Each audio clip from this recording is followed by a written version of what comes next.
Don't you just hate those stickers that just are so hard to peel off?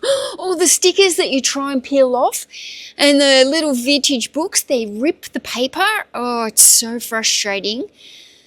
So the best way I found to remove stickers is with heat.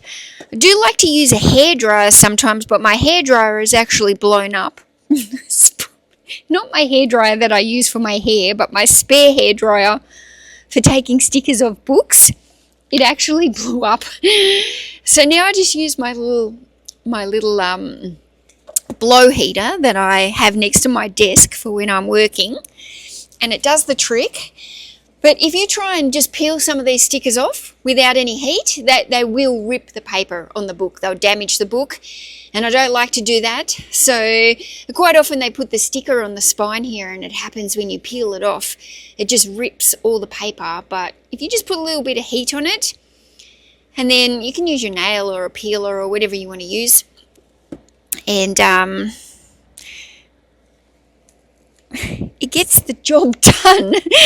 It's just one of those tasks. I've had these books sitting here for months. They've just been sitting in the death pile. And you know when things become like not just death pile, but they become the project pile? So I have a whole lot of books that are really good books, and they sit in the waiting to list or the shelves. Like, I'll get to these one day. And it's because they just kind of need that extra bit of time to do tasks like this, you know, especially this is like a big bundle. This is actually a bundle of books that I stuffed up on. I bought them thinking they were all like marked down, and I couldn't understand at first why they'd been marked down. And it wasn't until I got home back at the warehouse and I realised, I saw them, they were all these Stephen King books, big lot of them, and I thought, whoa, you know, like I've never seen this kind of cover before. These are going to be worth like heaps of money. They were marked down like to clearance, and I was like, well, why can't they sell these books? Anyway, the reason why they can't sell the books is because they're in a foreign language. So once I got home, back to the warehouse, realised, one, they're in a foreign language. Two, they got all these painful stickers that need time to remove. They honestly just got sat away into the project pile, and it's those project piles that become death piles, and they become the death of you. So I've decided while I'm in here cleaning up this warehouse, getting all the books that I need to photograph, like these were sitting on one of the shelves, and I'm like, I have to deal with these. And they're going to be hard to sell. They're going to take time probably. I bet you they don't sell fast. I don't know. Maybe I'll surprise myself. They are. I think most of them are Stephen King. There might be a couple in the series that aren't Stephen King, but they're all along that horror themed. So yeah, very frustrating, but it's Saturday. I've had a very leisurely morning. We woke up. We slept in, actually. It's not very often that Tom and I sleep in. We both slept in, and then he cooked me breakfast in bed. He made me like scrambled eggs with tomatoes and onion and spinach and all different stuff inside it. It was delicious. And he bought me coffee in bed. He made me a coffee. And then we kind of just took our time this morning, and then we got up, went and stopped in at a garage sale. There was nothing at the garage sale. It was we got there too late. I do think that you have to be at the garage sales as soon as they start at 6 o'clock, 7 o'clock in the morning, not get there at 11 o'clock in the morning. So we weren't expecting to really pick anything up at that one. After that, we went to the coffee shop and got a real coffee, even though Tom's coffee was good with my breakfast in bed, but it's not the same as a real coffee, is it, at the coffee shop? So we went and sat in there, had a nice coffee at the bakery, and then we stopped in at the local Salvos, which is our local charity shop. Got a couple of books, couple of Bibles I got, but not much. Tom got maybe 2 CDs, I think. And then we've come in here to the warehouse. We're not doing a lot in here today. It's kind of like a Tom had a few hours of work that he needed to kind of tackle. And I'm not in here to do anything specific today except kind of clean up and get ready for June. Today's the last day of May. Can't believe it. In Australia, our financial year goes 1st of July to the 30th of June. So we've got one more month of our financial year. So I'm starting to kind of think about, I kind of feel like I've self-sabotaged myself a lot for for this financial year. I was on a bit of a roller coaster, moved the warehouse last November, closed the store for all of December, worked hard for January, February, March, crashed again in April and May a little bit, got myself into another rut, and basically self-sabotaged my income, I think, the last couple of months. I had it really good for January, February, March. And then actually March was the highest my income has ever been. Both my YouTube income was the highest I'd ever made. My eBay income was the highest I'd ever made. And then I was just, April, May, I just felt so burnt out again and exhausted that I dropped it back. And when I do drop it back, I know it's what I need at the time physically and mentally, but it still stings when you kind of look at the sales and you're like, dang, I was on a really good thing there and I let it go again. And now you have to go through that cycle of building it back up and like building that income up and getting it back to where it was again. It's just like, Mel, you can't do that if you want to buy a house. And it is part of my goals to buy a house. So I think because I'm about to go into the new financial year, I'm really kind of starting to think about it again. Like, what are you going to do for the new financial year to keep your income more steady, not self-sabotage your income so that you can be able to start hitting some of these financial goals that you actually want to hit, which is 1, buy a house, 2, start learning how to invest into the stock market, and start working towards building some kind of financial security for my retirement in 20 years' time. Because at the moment I don't have much for my retirement in 20 years' time, if I want to retire in 20 years, which it's not so much that I feel like I'm that type of person that will ever really want to retire. I like to keep busy.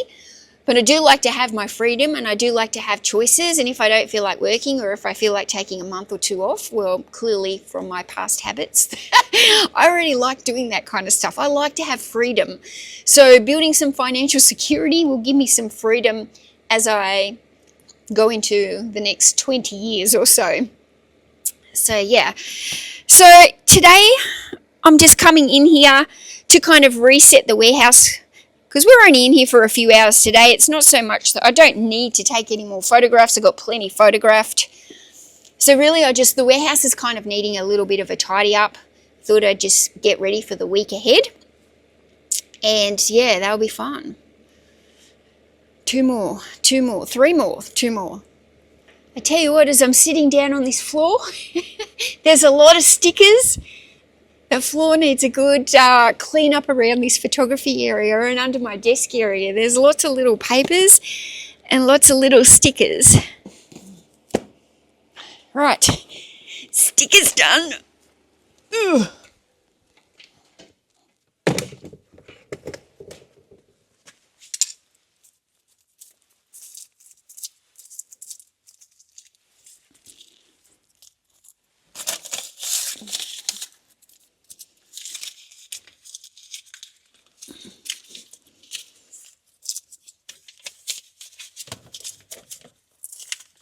I may as well clean down here while I'm down here.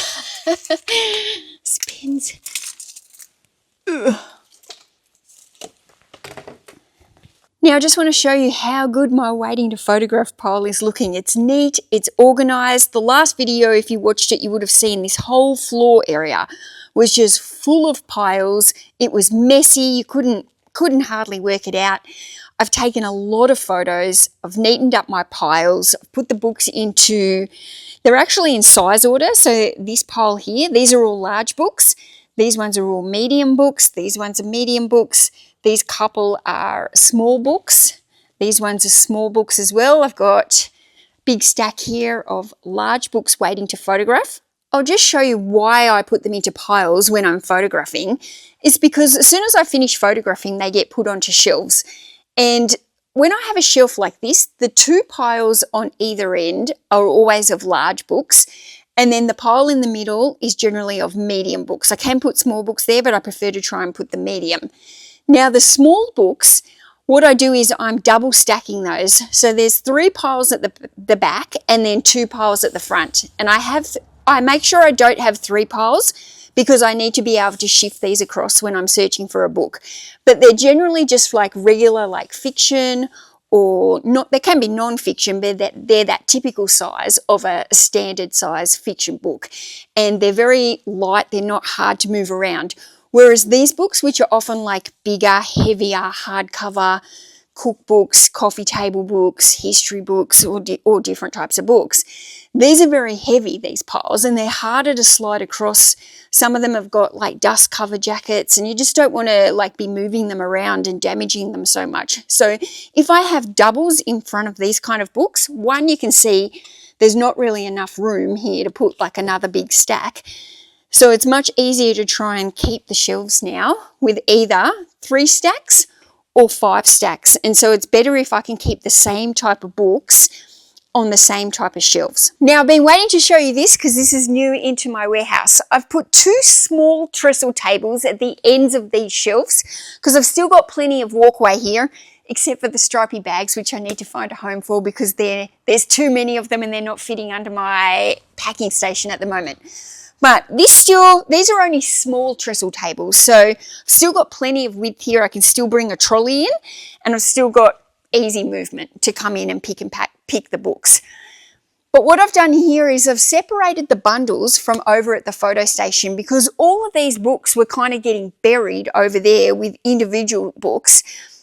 And the problem is I needed to be able to see what I've got. Now, bundles of books I need to photograph all at once. I like to either do all the bundles and then all the singles. I don't like to do like a single book and then a bundle of books and then a single book and a bundle of books. It gets me out of flow and I use different shelves. So you see then when I had all my single books, I don't like to have a mixture of single books and bundles on the same shelf. So when I'm photographing, it's much faster and much more streamlined just to photograph a whole lot of single books or a whole lot of bundles of books. Now, I've been procrastinating lately a little bit on the bundles because when I was doing the big bulk cages of books that I had with thousands of books, a lot of those were just individual low-end books, and they just kept kind of growing at the top of the piles over near my photo station, and I was just focusing on trying to eliminate that photo pile, and so just going and going as fast as I can and as hard as I can on the single books. But that area over there was a nightmare and I really needed to clean it up so I could see exactly what I had. So I've been moving the bundles of books over here. I do still have some over there on the benches, but they're not on those flat piles on the floor anymore. These were all buried pretty much under that. But all of these are bundles of books. These are going to be my items that are actually worth more money as well going into my store. I can often sell the lots of books for more money than an individual low-end book. So I'm excited to get started on doing these, but at the moment I'm just trying to separate things in here to make the warehouse cleaner and to get like a really nice workflow going so I know what I'm doing. And yeah, as you can see, there's a lot of bundles here and there's a lot of money in these piles. I'm not going to call these my death pile. I'm going to call this my money pile, 100%. This is some good stuff here. I can't wait to get it into the store. Once I get this into the store, the sales are going to actually start going. So, you know, I might even focus now because this is the last month of this financial year and I've kind of already self-sabotaged this financial year. I might just keep going with the individual books and then 1st of July, hit the store with some of these like higher end, get the July revenue going. So I'm onto a good start for the new financial year. Now let's talk about this bike that has been sitting in the corner of this warehouse since I moved into it in December. And this would be the equivalent to, you know, when you have a treadmill or a bike at your house and you don't use it and you just start throwing all your clothes on it and your towels and it just becomes like the clothes pile or the clothes dryer. Well, if I had a wardrobe in this warehouse with clothes here, this would be the equivalent, and this would probably be strung out with clothes. I have not used the bike since I moved into this warehouse in December, which is absolutely terrible. That means 6 months I have not used this bike. I'm so sad. I only bought this bike like a month or so before I even moved into this warehouse. So I'd only been using it for like a month. Then I moved. And when I moved, if you don't know, I moved warehouse and I actually had a really bad arthritis flare-up, which I didn't know was an arthritis flare-up at the time. I couldn't recover after moving physically. My body was so sore, my hands, I couldn't move my fingers. And after a couple of months when I went to the doctor, she actually told me that I'd had like an arthritis flare-up and had to put me on all these anti-inflammatory drugs to like bring down the inflammation, which, you know, I still am getting the occasional day where I'll like, oh, my fingers are really sore. What have I done? Have I been on the computer too much? What have I been doing that's flared this up again? So I have to be kind of careful of that now, but my legs are feeling a lot better. They were not in a good place for several months. So for a few months after moving into this warehouse, I was physically still struggling, and the last thing I wanted to do while I was struggling with so much pain was get on this bike, although that probably would have been a good thing now that I think about it. But the last couple of months, realistically, I don't have an excuse. It's just that I haven't had the motivation, I haven't had the drive, I haven't had the energy, I just haven't had it to be able to do it. But tomorrow is the 1st of June, and I'm going to start back on the bike. No excuses. I want to be on the bike. I want to do daily exercise coming in for the 1st of June. Like I'm ready now. The last couple of months I've weaned it down to be able to regain my energy. Now that I've got rid of all the cages of books that I had in here that were weighing me down, my energy is rising again and I feel ready to start tackling the health and fitness side, which is a big part of like the goals that I have next. As of tomorrow, I will be getting on this bike. Yes, I will probably complain again of sore legs. No doubt about it. But this bike is actually amazing, and I do think that once I get back on this, I'm going to feel a whole lot better. So tomorrow we will meet again, my friend. Now this video has almost become about me telling you everything that I want to accomplish for June, so let's roll with it.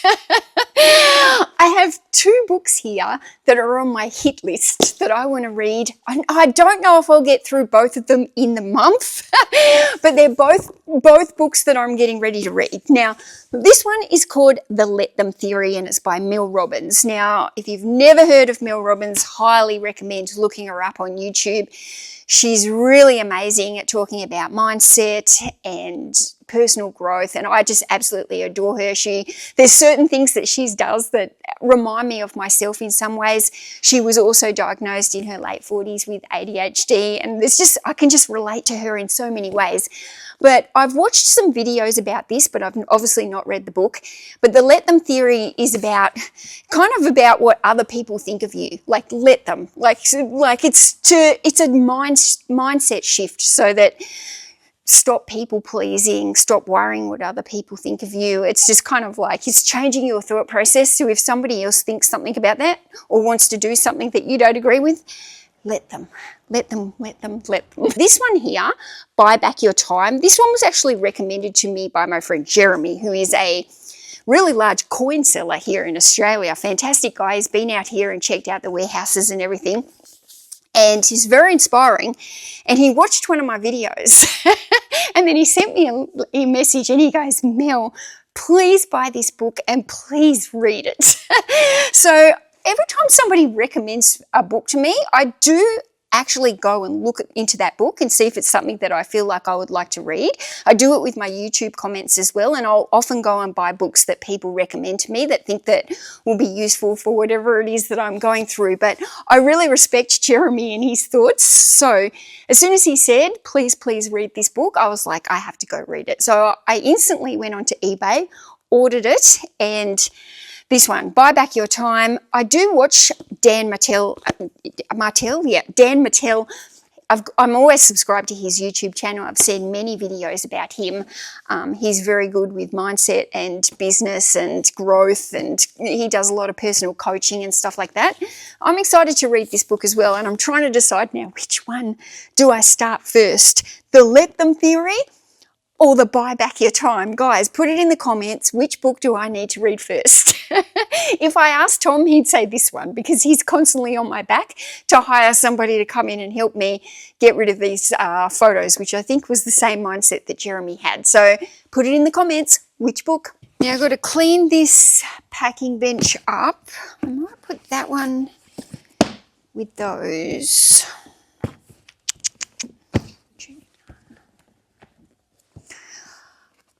I had this all in order and it's just, I don't know, I need to reorder it. I've been pulling stuff and putting stuff, and I had all the authors kind of set in the right order, and now it's not. And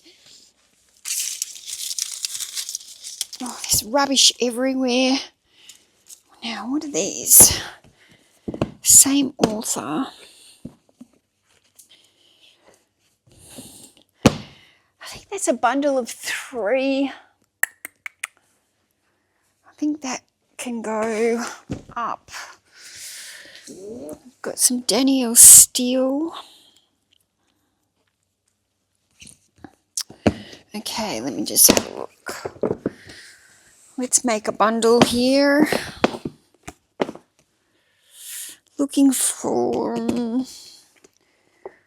okay, 1, 2, 3, 4, 5, 6, 7, I think, maybe 8, because they're only thin. Let's put her there. 8. Yep, let's go 8 of her, 3 of her. These can go up the back. Look, a new heated blanket. Okay, let me tell you a story about this. I bought one of these for myself the other day. Now what it is it's an electric blanket. Let me just cut this big tag off. Or rip it. Okay. This is one of those, it's kind of like an electric blanket that you put on your bed, in terms of, it's got the power thing. But it's not. It's like a lap blanket, and it is amazing. So on the inside here, it's got this Sherpa fleece, which is so warm, and you know, it's like one that you put over your lap when you're sitting on the couch or something. However, I bought one the other day and was using it here while I was sitting at the computer in the warehouse where it's cold, and I had it wrapped around me like this, sitting at the computer on the chair, and because it's all heated, like all from underneath me up through my bum and the back of my legs and everything, and you know, wraps right around me, I was so warm sitting there at my computer desk editing or whatever I was doing I think I was editing a video, and I was sitting there for several hours and I was warm. I didn't even need the blow heater on me. Now the other day Tom had something which required him to be on a Zoom for a very long time, for a couple of days really, in his office, and his office, the heater wasn't working and he was cold. So I took my heated blanket in there for him and let him put it over his legs while he was on this like very long Zoom meeting that was going for a couple of days. Anyway, he doesn't want to give me the blanket back. So this morning when we were out and about, we went up to Kmart and Tom bought me another electric blanket because he basically said, you're not getting the other one back.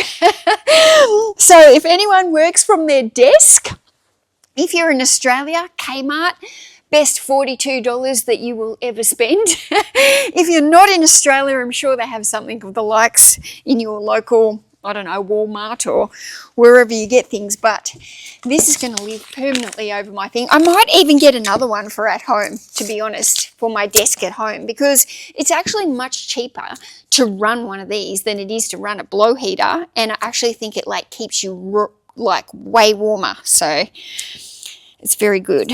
Let's get these tags off it. couple of kids' books here to go up to the piles. And look, guys, and look, I finally bought what I said I was going to buy. This is a Milwaukee heated jacket. So it's got a little battery pack in it that goes in the side pocket here and connects up to a little cord that's in here. Haven't got the battery pack in at the moment because I don't have the jacket on. You'll know when I've got the jacket on because these 3 lights, oh, I don't have the battery in, but these 3 lights will flash up red. But I'm pretty sure this is going to be my staple while I'm working in this warehouse over the next few months. But yeah, it's got like a heated pack up high here on the chest and one on the back up high. Unfortunately, there's none down in the lower back area, which I think would be nice. There's none in the pockets. Yesterday when I tried it out for the first time, I don't know if I was a little bit disappointed. I think I just thought it would go warmer than it was, but maybe there's a reason why it only goes a certain temperature or anything. But I do think, even though I didn't really feel like maybe it was as warm as I would have liked it to have been, I think it's still better than having no heat on you. And I think I have read reviews that said if you put another jacket over the top, then it'll press more against your body and you'll probably notice the warmth more. I don't want too many layers in here while I'm trying to work. It becomes too bulky and I don't like wearing like puffer jackets or anything like that. I guess if you're outside camping, you could put another jacket on top. But I think even without the electric heated blanket thing on it, it is a very warm, thick jacket. And yeah, I feel like I'm going to be very snug here in the warehouse this winter. Now, these books that I just had on that bench, I'm going to put them in here in the office. Wait for it, wait for it, wait for it. Wait till you see what's in here. Now, I haven't showed you in here for a while, probably for good reason. Okay, I've got a pallet of books here and a pallet of books here. Now, these are all my children's books, although I still have some at home in my home garage. I'm leaving these until I'm through with everything else, and then I will start working on the children's books. Now, this pile of books, minus these 2 stacks of JD Robb, I've kept them separately here because they didn't fit on the shelves out there, not including these buckets or bags, but the stuff that's sitting here on the actual pallet, and you can see how high it's stacked up. All of this is stuff that I have found while stock taking my shelves that hasn't been listed. So there's a lot of books here that I've been finding while doing my stock takes just disappeared. These were all once photographed and listed on eBay, and they're no longer. So when I first started doing the stock take, I thought this would be a great idea to keep the books separate that I found that weren't listed, just in case I'd made any errors. Sometimes all it takes is a spelling mistake in the listing, and when I'm looking in my active listings for a book, if it's not there, but if I've made a spelling mistake or some kind of error, then it won't easily show for me in my active listings. And so I thought, let's keep them here as a security blanket. These have been sitting in here for several months now, and I haven't had to come in here and pick any books from this that have actually been listed when I thought they were. So doing that, there's no need for it. I don't need to do that now. Basically, I just need to put these back in the waiting to photo pile with all the other books and get these ones listed again. I'm still not sure if I want to use this office over winter to work out of. I'm considering, if it gets too cold, moving the desk in here so I can heat this room up and work from it. I don't like being closed in, so I actually like working with my desk out there in the main area. But we're only just about to hit winter, and I don't know how much colder it's going to get colder. I do know how much colder it's going to get. It's going to get colder. So I don't know if sitting out there with my blankets and my warm jackets, I'll be warm enough, or if I'm going to need to enclose myself in a little bit and warm the room up. So I've left everything here on the pallet, and I've tried not to do anything else really with this room because I'm just not sure.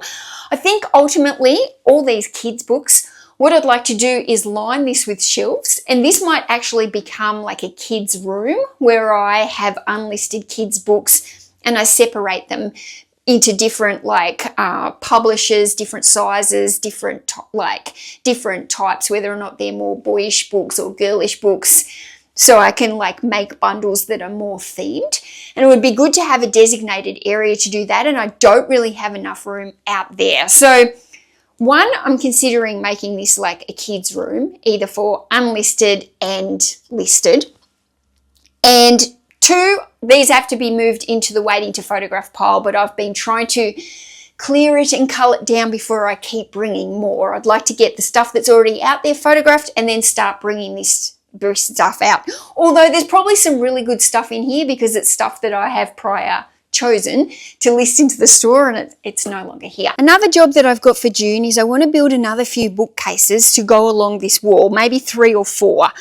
These 3 bookcases here have got listed books on them, but the shelves are fairly empty because I've been trying to consolidate them over to the other side.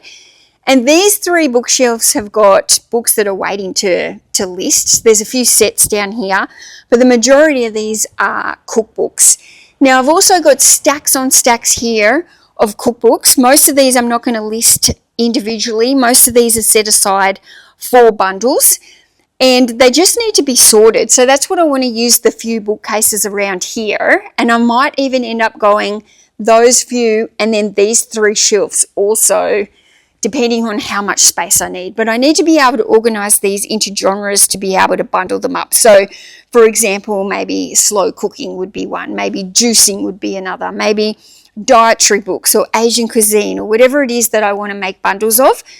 I need to be able to find all the books on the one topic to be able to make the bundles. Once I've alleviated some of this prepping area should be easy to organize, and that will become clear again. And then I'm also thinking I've got 4 trestle tables at home, and I think I might bring the 4 trestle tables in, and I might create like a working bench here. So as I start finding books that are going to go into bundles, I can start creating some bundles as I go onto these benches. Now, on top of all the regular workload that I've got going on with the books, in June, the other thing I'm going to focus on is getting back into a regular schedule with my content. Now, I will say I thought about making a video every single day in June, but I'm not going to 100% commit to that, guys, because that might be a little bit of an unrealistic expectation for myself. But my goal is to make as many videos as I can in the month of June to help me get out of my video rut where I'm overthinking videos and I'm procrastinating on making videos. I'm just going to make more videos to be able to get myself out of that rut. So I'm going to try and put out as many videos as I can for you in June. But I will just say that if I'm going to be trying to put out a video nearly every day or every other day, sometimes those videos are not going to be about eBay because I simply just don't have enough content, I don't think, that I can share within this warehouse. It becomes too repetitive for me as the creator making it. I feel like I just end up making the same videos all the time. So I do want to make a few other videos for you that I think you might like, maybe some excursions where I'm out and about and showing you a little bit more about where I live and just going through. I've got some ideas I'm not going to tell you. You're just going to have to wait and see what video drops. But I'm also going to be doing a couple of Q&A videos throughout the month. So if you've got any questions for me that you want answered in my videos, make sure you drop them down in the comments or find a way to get those questions to me. So hopefully they can make a video. And what else? I'm not going to tell you. I've got a few ideas up my sleeve to keep the content interesting and creative, and I want to make some more vlogs. I'm just loving making the vlogs at the moment, the last few. Now, in between making this video, I have already picked all my orders that I've got waiting for me tomorrow. It's not been a very busy weekend. Sales, like I said, they've been down for me lately, so I've managed to get all the orders picked and up to date, so that's going to help me in the morning to get my packing orders done faster, and hopefully I might even film that for you. I'll show you some of these what solds tomorrow. Okay, that's it for today. I just wanted to let you know where I'm going for the month of June, where I'm at and what's happening. See you in the next one.